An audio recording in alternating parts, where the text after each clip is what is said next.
Chernobyl. When disaster struck the nuclear power plant in 1986, almost 500,000 people were displaced. Then, in the absence of human life, wildlife filled the void. Now, forests, marshes, and fields teem with activity. But this is land that has long been locked away. The habitat is uncharted and the wildlife untested. Rumors spread about hundreds of wolves that seek haven here. Now scientists want to trade fiction for fact. They'll try to determine if mankind's disaster gave nature a second chance. Or is this forever tainted territory that could poison everything that crosses its path?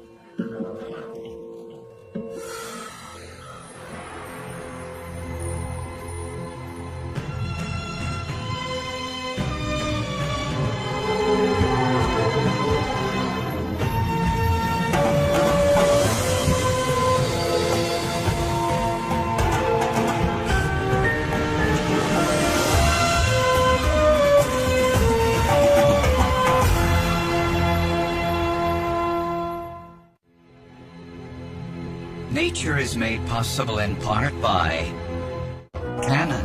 Take your inspiration from nature.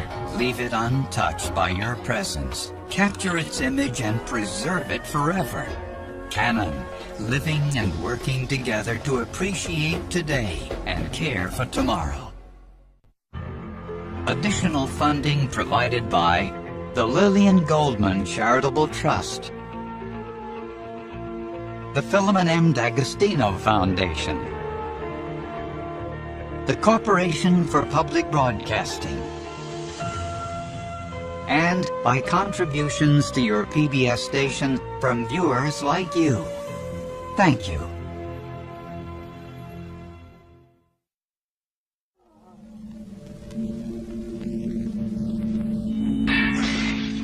April 26, 1986.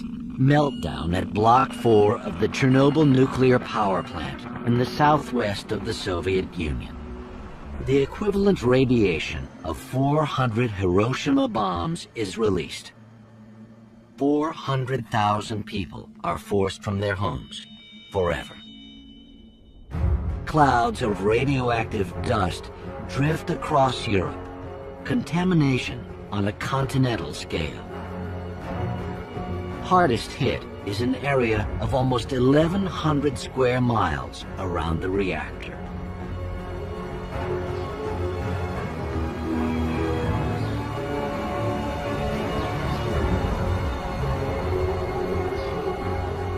This land is declared unfit for human habitation, an exclusion zone that can only be entered by special permission through one of several checkpoints. Visitors, including scientists and camera crews, are given daily and overall time limits and must be accompanied by official guides.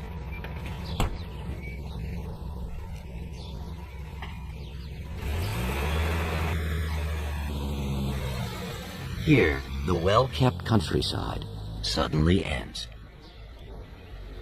When the Soviet Union broke up, the zone was split in two, between the new nations of Belarus and Ukraine. The new border is strictly maintained, even within the zone.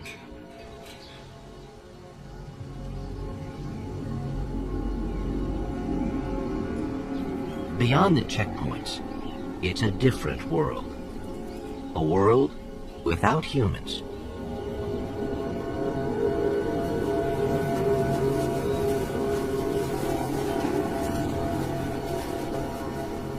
The zone. Contaminated. Radioactive. Abandoned. Is this a glimpse into the fate of the world after Doomsday?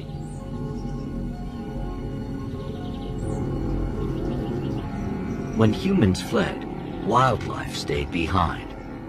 How are the survivors and the newcomers coping with the invisible blight on this land?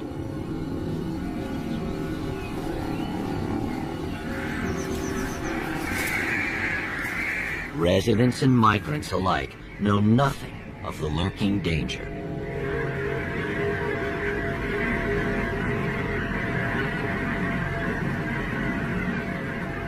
The fallout from the nuclear accident has seeped into the soil. From the soil, radioactive particles are absorbed by plants. They've accumulated in the trees and have become concentrated in the organ and bones of animals. Yet strangely, the ill-fated reactor has not created a desert, but a lush wilderness. It's even invited in the very symbol of the wild, the gray wolf.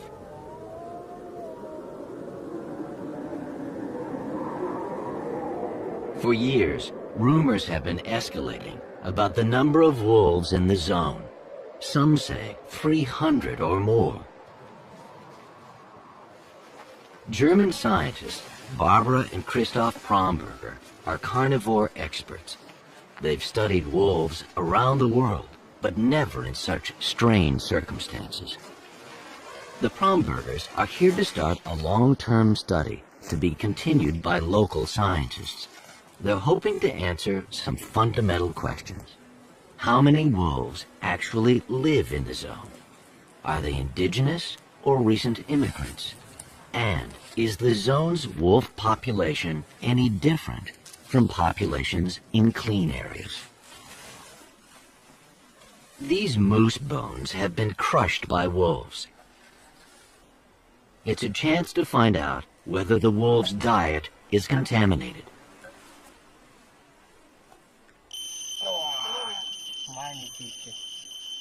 The radiation is 50 times normal.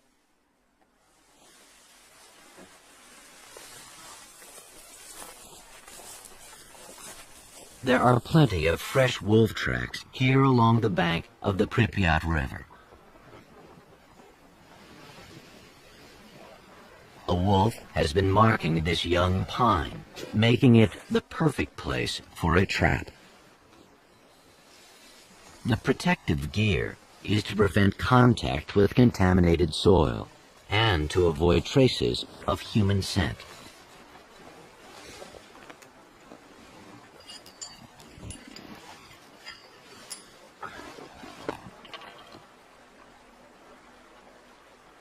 Barbara and Christoph hope to radio collar several wolves to study their movements. They bait the trap with wolf urine.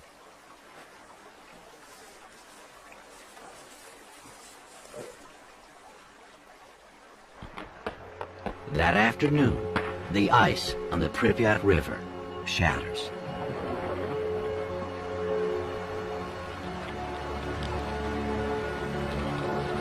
The milling ice eats away at the banks and takes along contaminated sand.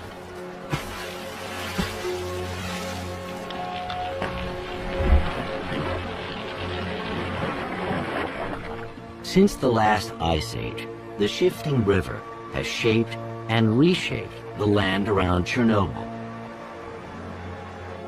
Now, it spreads radioactive contamination across the floodplain.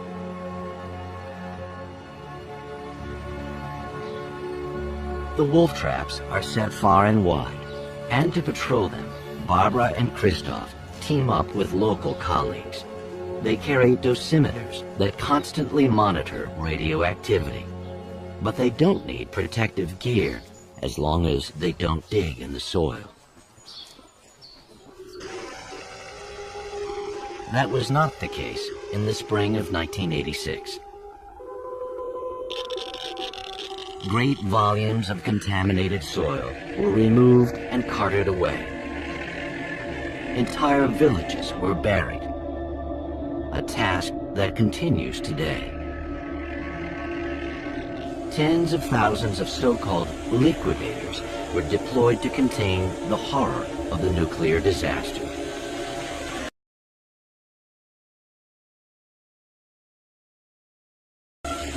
Eventually, the number of emergency workers surpassed 600,000.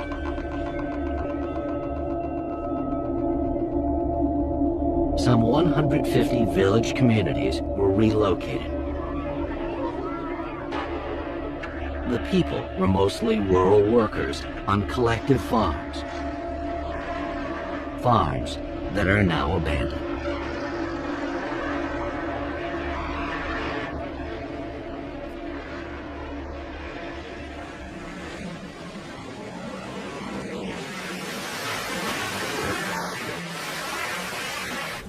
"10 days after they set the traps, Christoph gets a message from the other team. They've caught a wolf.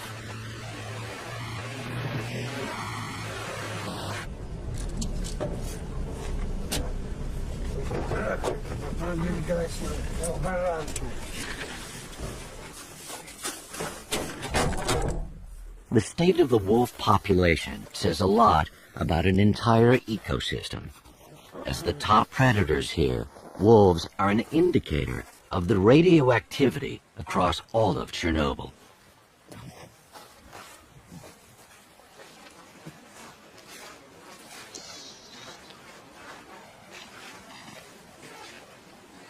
This wolf has been in the trap for a few hours. He is frightened, and he's playing dead. Behavior like this is typical for a young wolf. Barbara and Christoph have heard that more than 300 wolves live in the zone. If true, that would make it the highest wolf density in the world. Do wolves migrate to the zone by the hundreds, but die here because of the radiation? That's the most prominent rumor.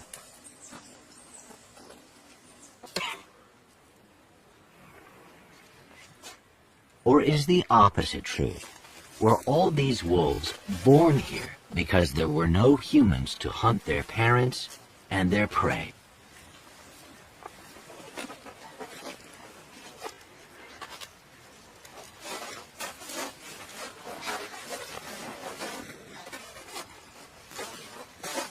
Could it be that conditions are better for the wolves here than they are outside the zone? And if their population is expanding, are the radioactive wolves seeking territories beyond Chernobyl? It's vital to know just how many wolves there are and where they go.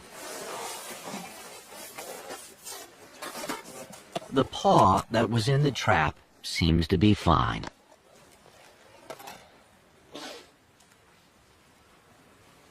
A radio collar will enable the team to keep track of its movements.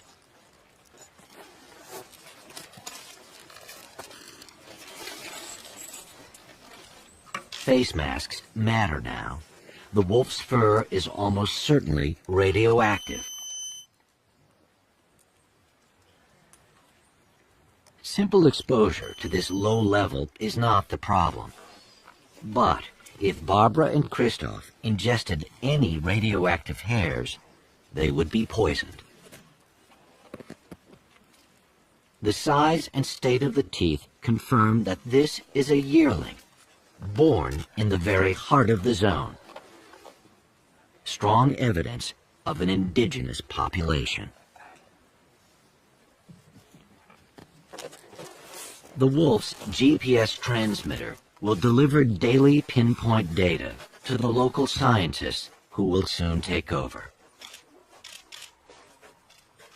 Barbara and Christoph call their wolf Boy, which means fight in Russian.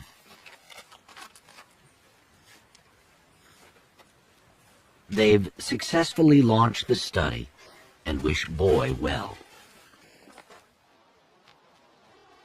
Wolves didn't always receive such goodwill. Before the exclusion zone existed, they were ruthlessly hunted here. Wolves have faced persecution almost everywhere they roam. Alpha females were targeted, which affected the genetic health and the age structure of the entire population. But the biggest enemy of the wolves around Chernobyl wasn't the hunt. It was the all-out assault on the wilderness back in the 1920s. The deforestation and drainage of the Pripyat marshes was a gigantic national effort, accompanied by heroic propaganda. Canals were built, thousands of miles of them. Tens of thousands of settlers came to work on the new collective farms. Land improvement, as it was called, was all about increasing food production for the Soviet people. From the 1920s until the nuclear disaster in 1986, this land was anything but a wilderness. It was a vital part of the Soviet Union's breadbasket.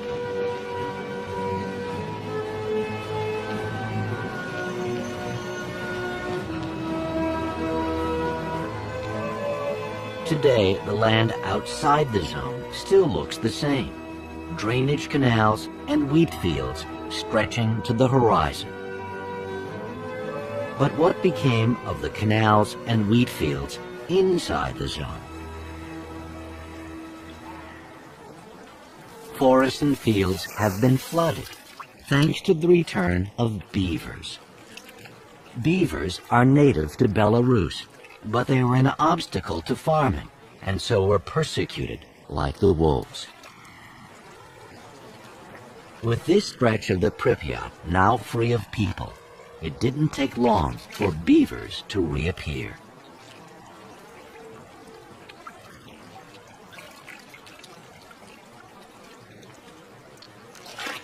Thousands of them have been at work day and night, year after year, damming up man-made canals, undermining dikes, and restoring the marshes for amphibians, fish, shellfish, insects, otters, moose, and waterfowl.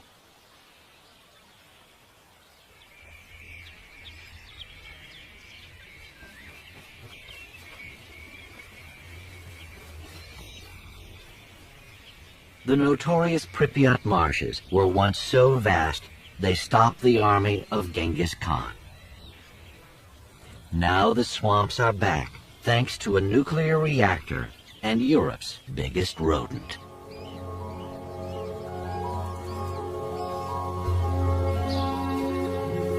On higher and drier ground, villages have been overrun by other forces of wild nature, ravaged by snowstorms and forest fires. Chernobyl's wolves are part of a much bigger story, the return of cultivated land to wilderness, a ceaseless, dynamic process happening much faster than anyone imagined.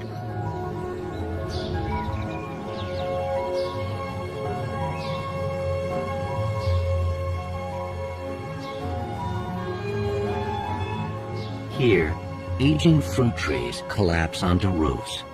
Remnant orchards are harvested by wild boar, bears, and badgers. Ruins drown in waves of green. Garden flowers, once tended with care, are left to run wild.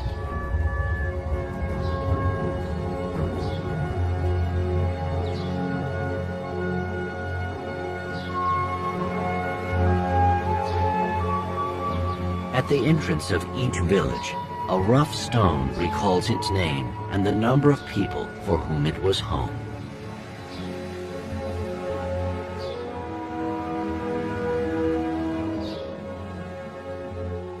Two months have passed since Barbara and Christoph left the zone. The man who's taking over the study has run a wolf monitoring program in wild woodlands outside the zone for many years. Professor Vadim Sidorovich of the National Academy of Sciences of Belarus. It's May, and he's searching for this spring's wolf litters. This is a typical place in Nalibuki woodland where local wolf give birth. Why? First, this place is hardly accessible for people. because even hard to move here. Second, it's a well-sheltered habitat. It's easy for pups to escape, to hide under these uprooted trees.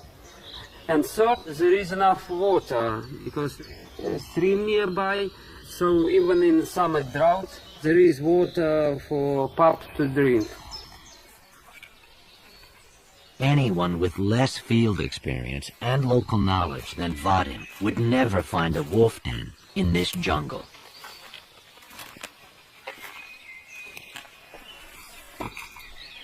Over the years, this man has learned to think like a wolf, to know where they will feel safe.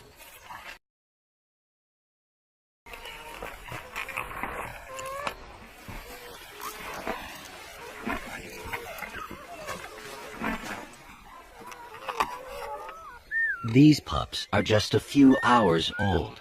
Vadim will only stay for 20 minutes, so the wolf mother is not kept away for too long.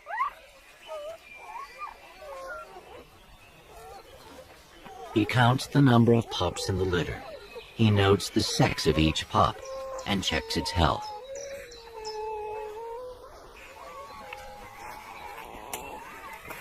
Then he picks up hair samples from the den for DNA analysis of this population outside the zone.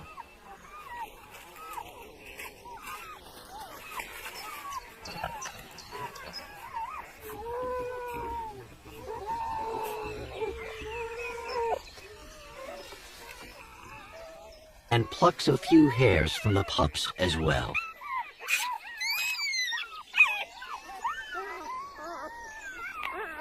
Vadim will compare the data from this uncontaminated study area to those he will gather inside the zone.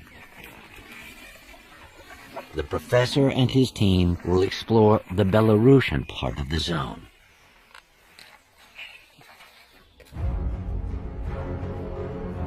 When the Soviet Union collapsed in 1991, the republics of Belarus and Ukraine declared independence, separating scientists working on either side of the border. The Ukrainian part of the zone extends into the inland delta, linking the rivers Pripyat and Dnieper.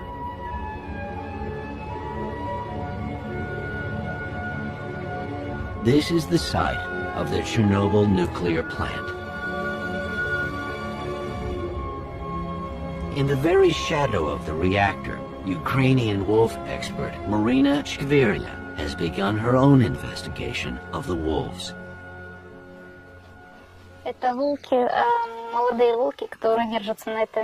There's a pack regularly patrolling the riverbank, she says. Just opposite, the city of Pripyat lies hidden. In a first survey, Marina explains, just looking at tracks in suitably dry weather, she's been able to create a map of the wolf territories in the Ukrainian part of the zone. She has discovered that there is no area of the zone where they are not found. Marina says this has always been a perfect habitat for the wolves. The years of cultivation in the Soviet era were simply a temporary inconvenience. She'll use the scat for dietary and genetic analysis in the lab.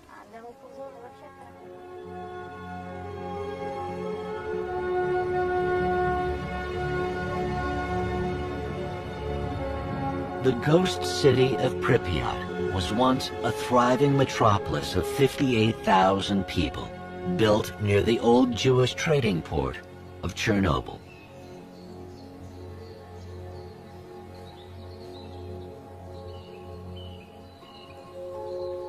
It must have been a pleasant place to live by any standard, a model Soviet city.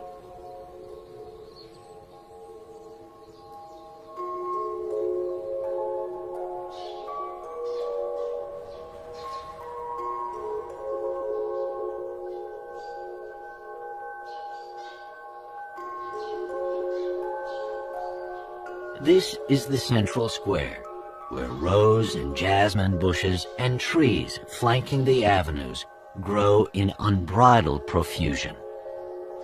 It's a city that is green in an unnerving, unintentional way. Pripyat was a young city, full of life, a cultural center.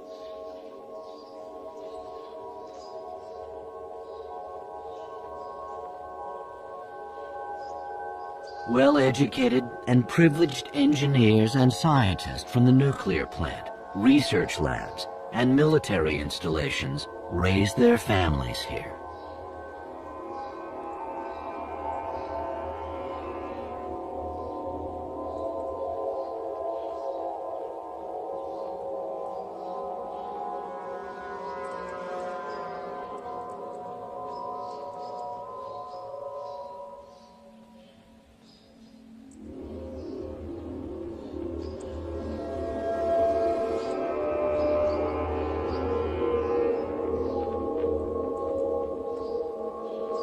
Now, the woods are crowding into the streets and halls of Pripyat, attracting more and more wildlife in their wake.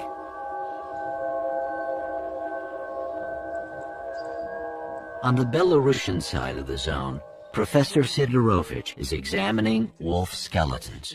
З лівого боку чашки, з правого боку чашки. Для этого лучше всего поглядеть и тестовать асимметрию. With his researcher, Grigory Ivanovich, the professor compares skeletons from inside and outside the zone to detect possible defects from radiation. Зігоматичні частки. Коли є, значить, є вплив ніякого моцного. But the actual field research still has to wait until winter, when they can spot wolf tracks in the snow.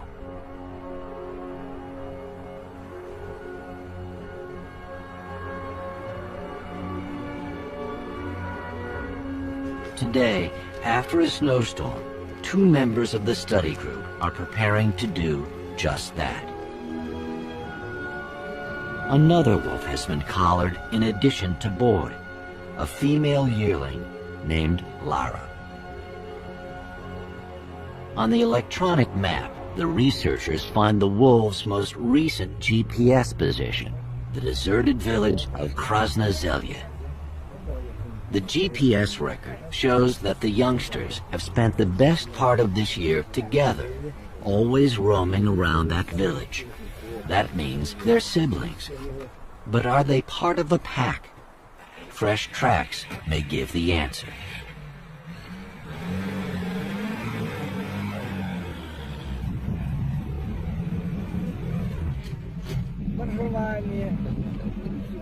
In the zone, only a few miles of road are being cleared of snow for police and ranger patrols.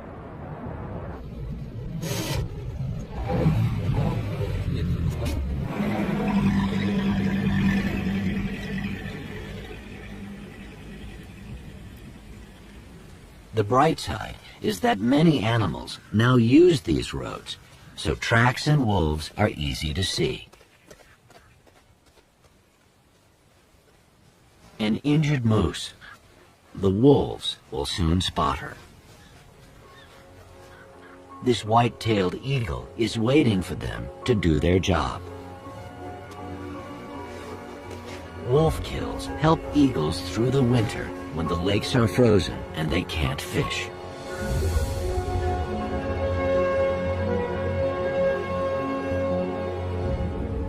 The abandoned village of Krasna Zelya with its fire tower. If Boy and Lara are part of a pack, this could be their headquarters. Tracks in the snow confirm this is the base of a big pack.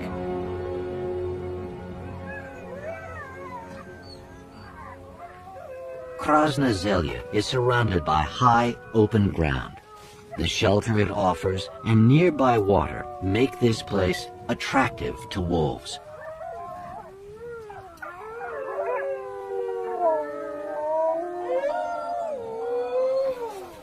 The researchers count 10 individuals, but there's no sign of Boy and Lara.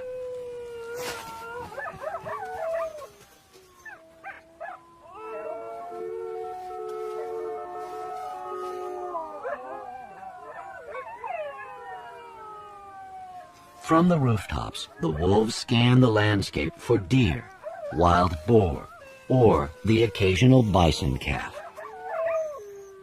The deep snow with its icy crust gives the wolves an advantage over their heavier prey.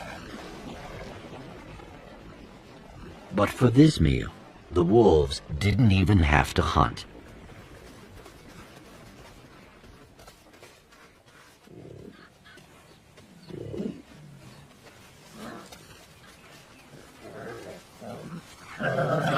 The calf has succumbed to the Russian winter.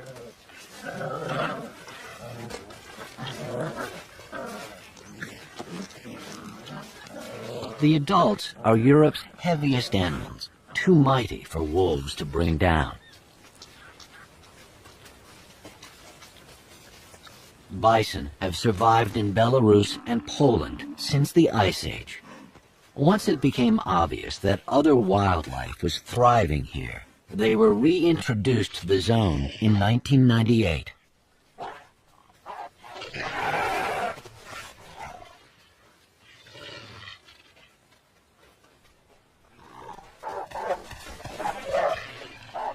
Eventually, the herd chases the wolves away from the carcass and returns to mourn their loss. This is typical bison behavior.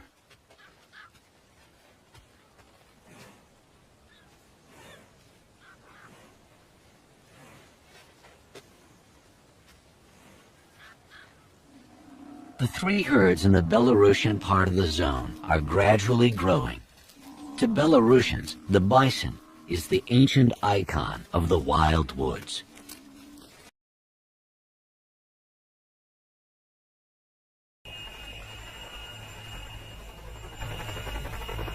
Until recently in Belarus, hunters shot wolves from helicopters. This is now banned. Vadim's colleague, Grigory Ivanovich of the wolf research team, is a zone ranger.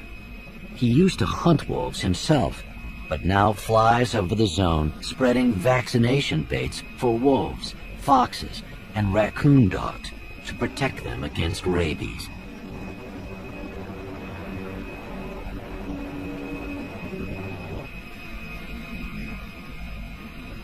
In winter, animals can easily cross the river. Boy and Lara have gone exploring several times.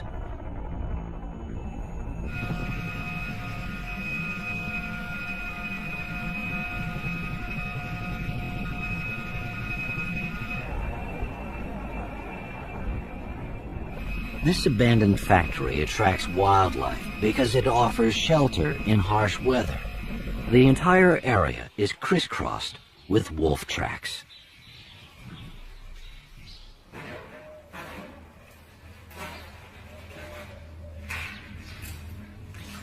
These buildings have been radiation-free sanctuaries inside the zone. The fallout from the accident came down with the rain and ran off the roofs into the surrounding soil. But now, the roofs and rusting machinery are weakened by every heavy snowfall, making them far more hazardous than the radioactivity around them.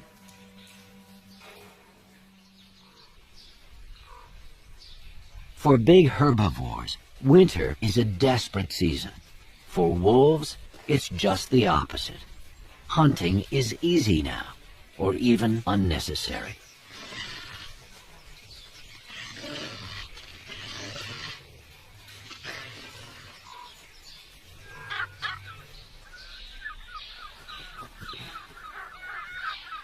A number of species profit from meals brought down by wolves.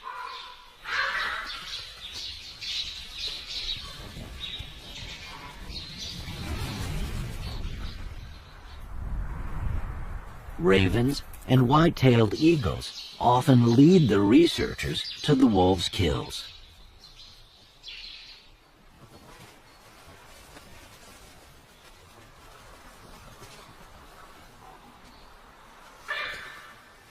Right now, in the depths of winter, the eagles may act like scavengers.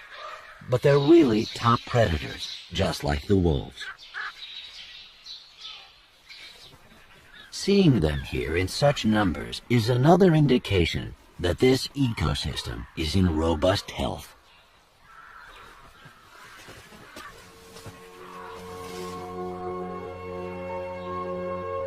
In continental climates, spring starts almost overnight.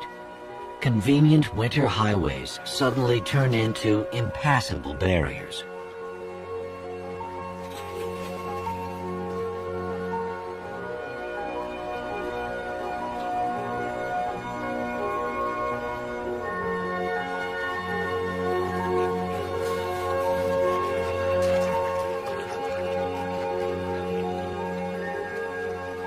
Eagles usually nest in big old trees, but the zone offers something even better.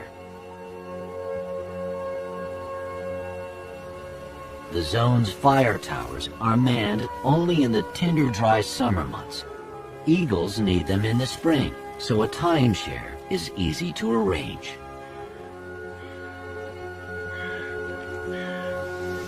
Now, the months of picking at frozen carrion are past. Rivers, oxbows, and lakes are freed again. It's fishing time.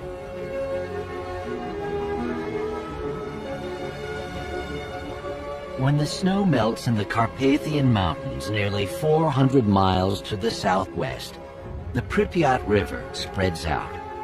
In the heart of the zone, it can reach a width of almost 10 miles.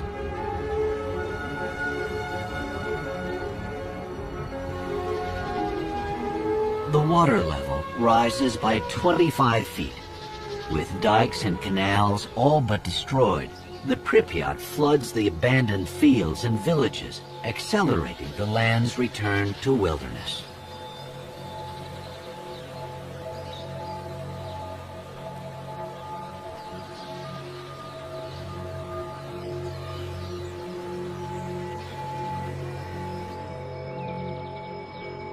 For a few days, the desolation of the ransacked homes is softened by the rebirth of spring.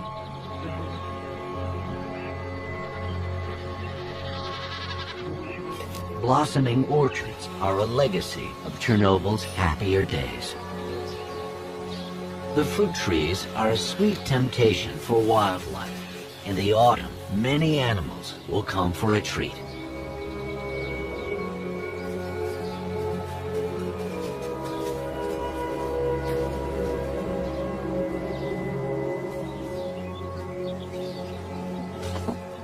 But now, Vadim's researchers have come here looking for wolf pups born in the zone.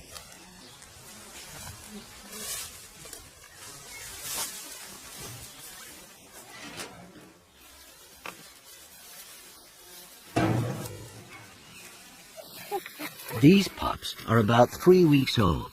Their crib is an old potato cellar.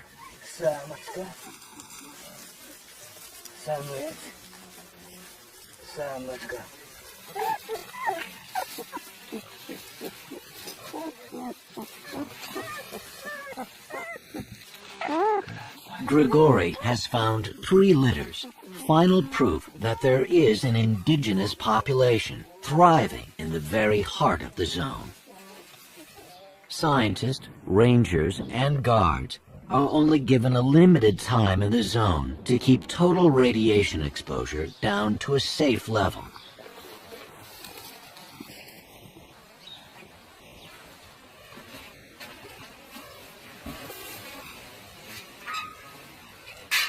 By contrast, this man cares for animals that are exposed to radioactivity for an extended time.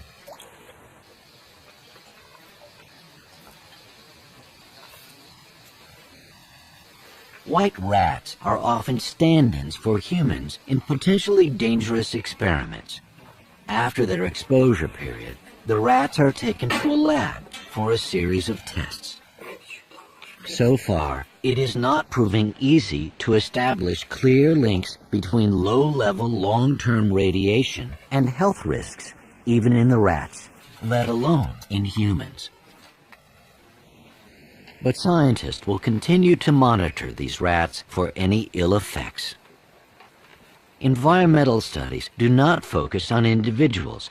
They take a broader view of an entire wildlife population.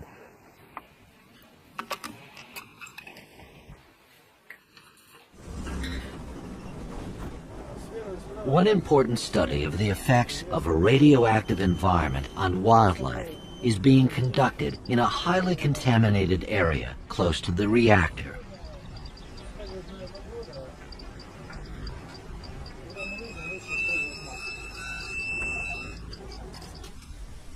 Out here, face masks have to be worn. The day is windy and dusty, and the reactor is less than a mile away.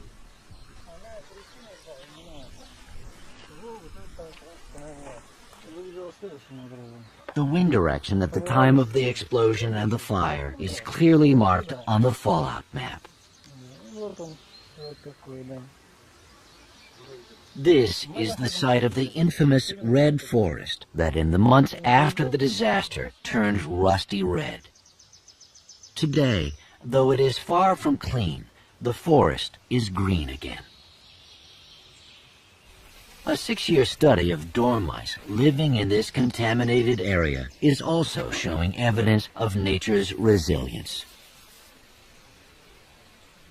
4 to 6% of every new generation living here shows slight abnormalities, twice the rate of clean areas. For humans, this raised level of risk is unacceptable. But for dormice, though some individuals are affected, the overall population remains healthy. In fact, the density and reproduction rates are even better than in control areas. Is that also true for radioactive wolves? The scientists believe it must be.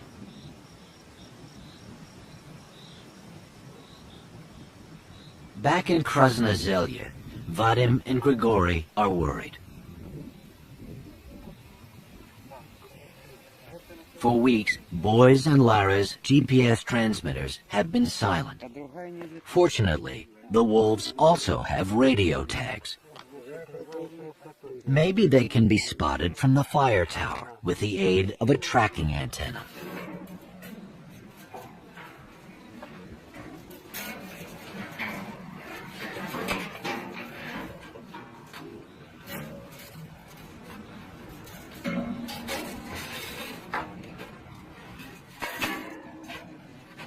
But the landscape is almost deserted. No sign of Boy or Lara. They just get a brief glimpse of an unidentified wolf in the distance.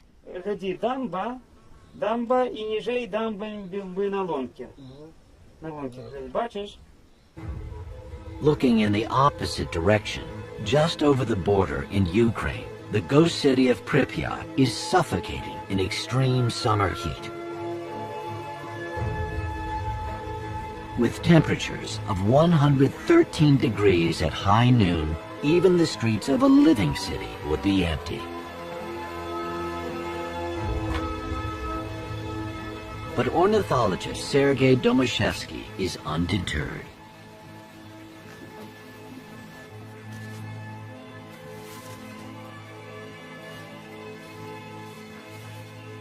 This raptor specialist is monitoring several broods of peregrine falcons around the city.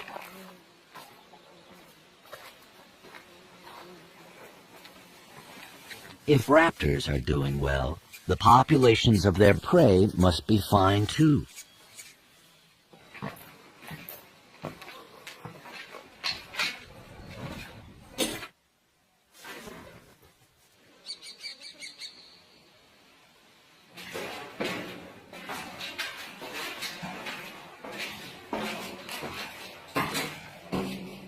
The nesting season is the ideal time for monitoring the strength of a raptor population.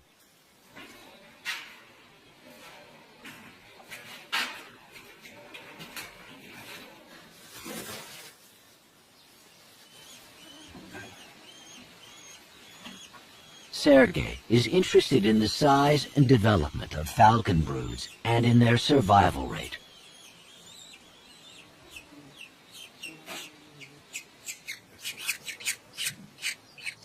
His observation is that in the zone, falcons and eagles have established healthy populations.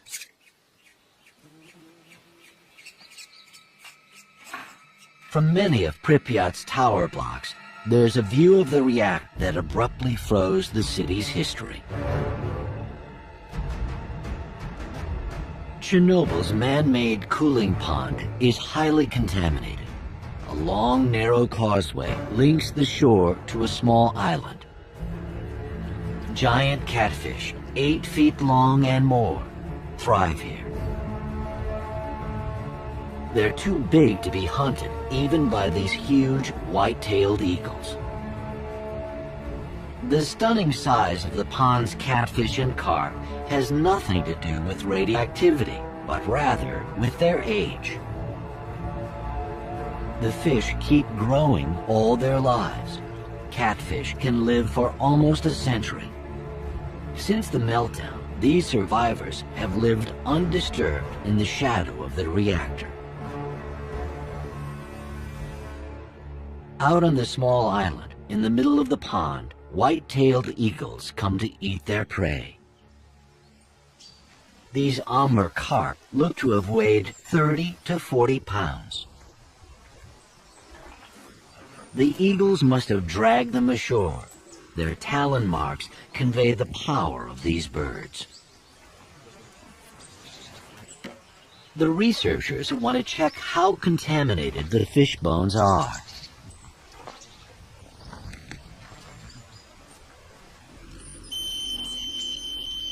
These fish bones should not be touched with bare hands.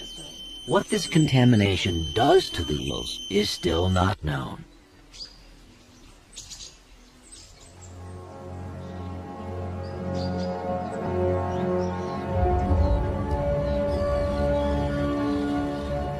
Sunrise over the old Chernobyl river port. The accident left many ships stranded. Only a few hulks remain. From here, the researchers take a trip down the Pripyat, through the inland delta to its confluence with the river Dnieper.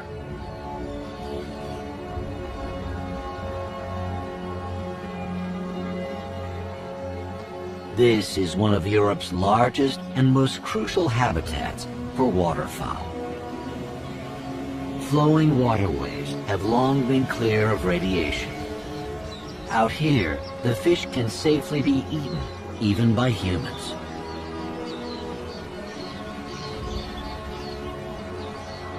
Countless wooded and sandy islands offer ideal breeding places for birds.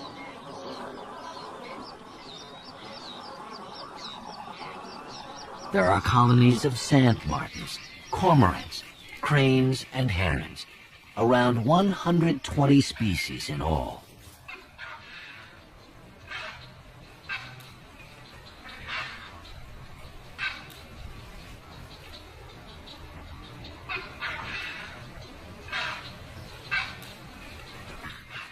One bird in particular has been attracted to the zone, the black stork, with its marked preference for deserted landscapes without human disturbance. As sacred places, cemeteries harbor the last remnants of Ukraine's primeval oaks, trees big enough to support a stork nest weighing a ton.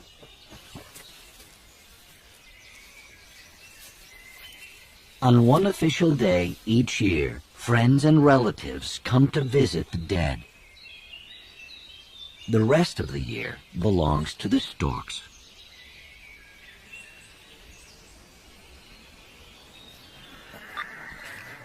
Late summer, Vadim Sidorovich tries his luck again, hoping to spot Boy and Lara. A stretch of road near Krasnozelye is the borderline of the Pact's territory.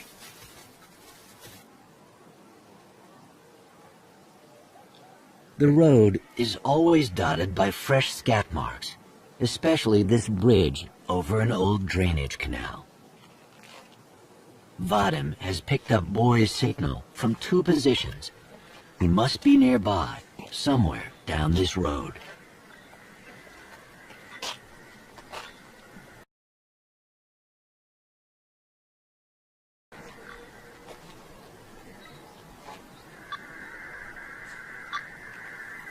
Suddenly, a huge wild boar crosses the road, followed by a wolf wearing a collar.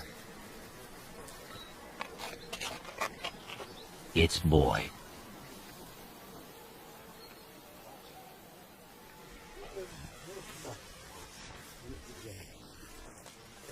On his wolf patrols, Grigory noticed a strange change in the landscape, and he wants to consult Vadim.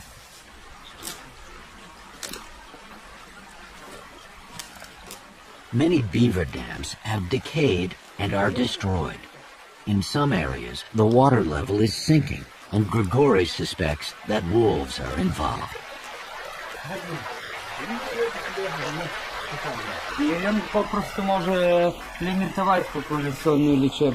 To Vadim, it's a familiar scenario.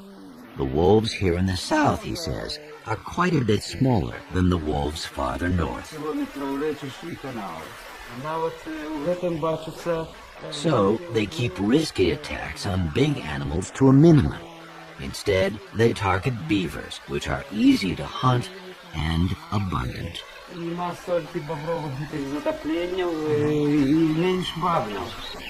Vadim's control area, beavers account for 60% of the wolves' diet. So wolves are slowing down and even reversing the return of the swamps.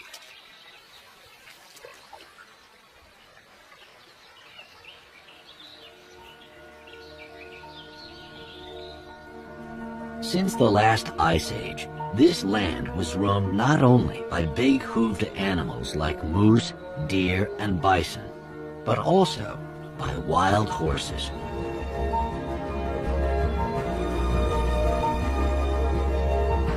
The last genuine wild horse in Ukraine was killed in 1879.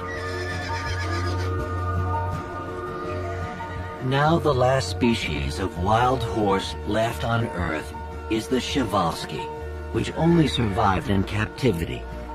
Groups of Przewalskis have been released here since the 1990s to help restore the land's original biodiversity.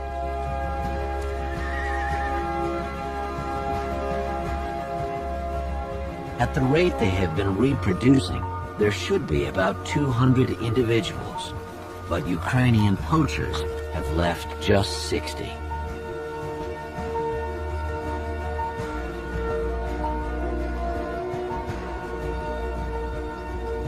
During the 20th century alone, human history dealt devastating blows to this wetland wilderness.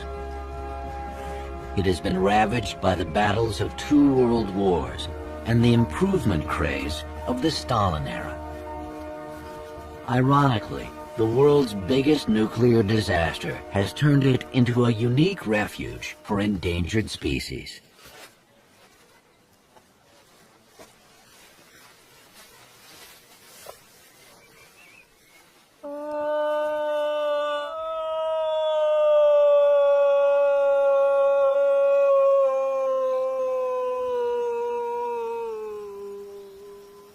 Each September, Professor Vadim Sidorovich is out in the field to call the young wolves.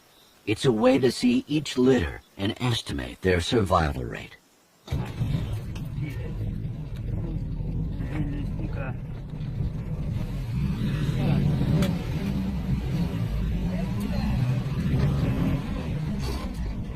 Vadim and Grigory systematically cover the entire Belarusian part of the zone.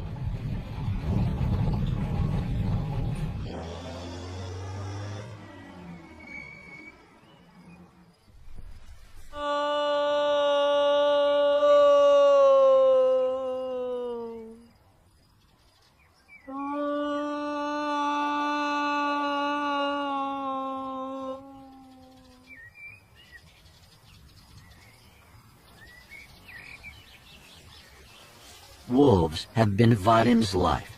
He has worked and lived with them for decades. He speaks their language.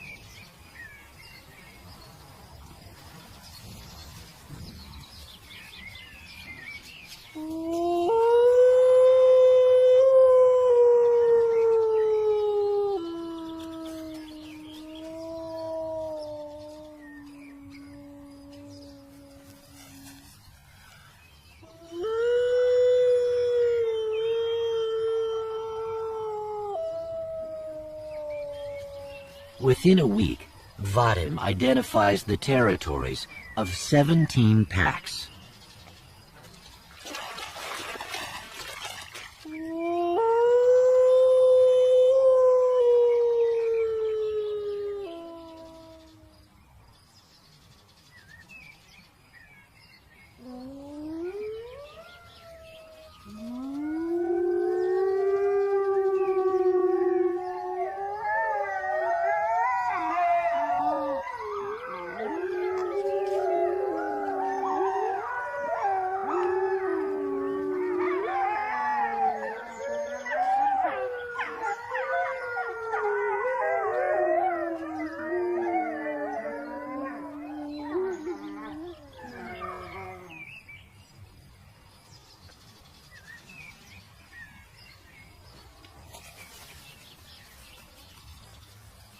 From this information, I mean abundance of wolf track on local road, I could assume that there are not so many wolves as it had been claimed by locals, 300 individuals or more. By comparing similar information, similar observation done in Naliboki woodland on the same area as Chernobyl zone, Belarusian pass, I could assume that plausible maximum of wolf population number in Chernobyl zone is 120.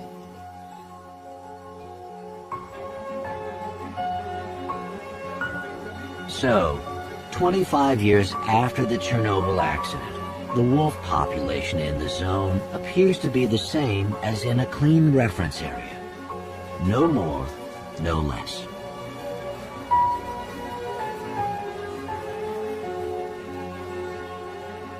For humans, this land is lost. But in a strange twist of fate, wolves may have gained an unlikely chance to survive in peace in the shadow of a nuclear disaster.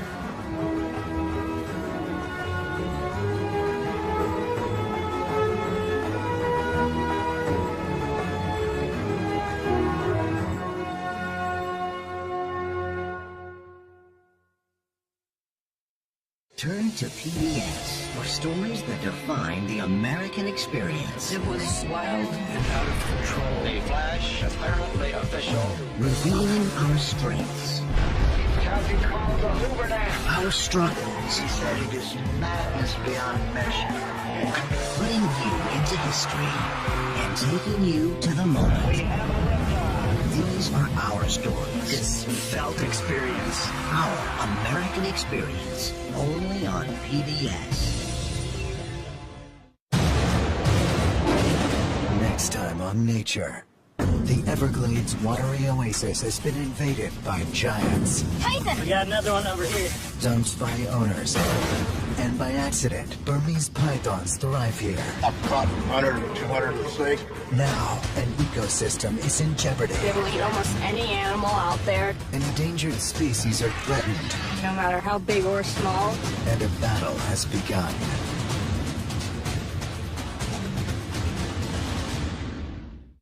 Don't miss a single moment.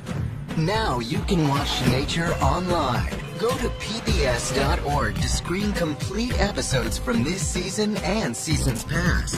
Visit Nature Online for production updates from the field.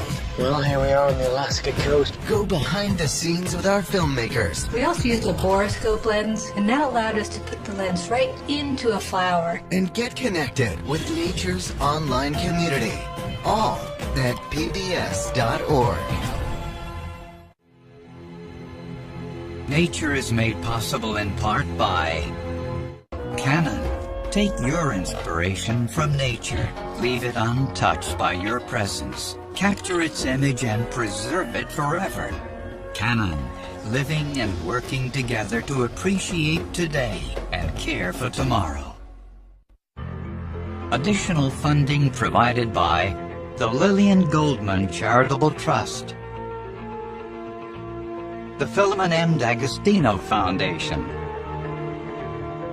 the Corporation for Public Broadcasting,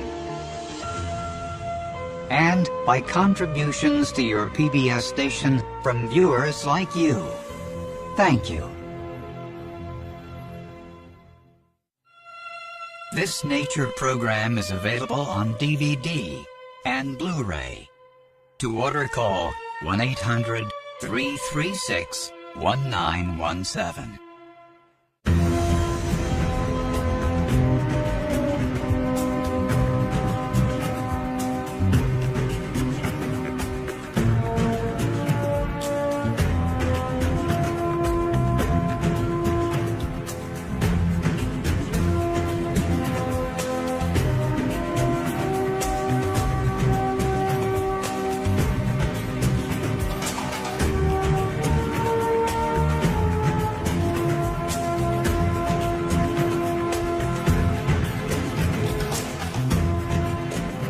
To learn more about what you've seen on this nature program, visit pbs.org.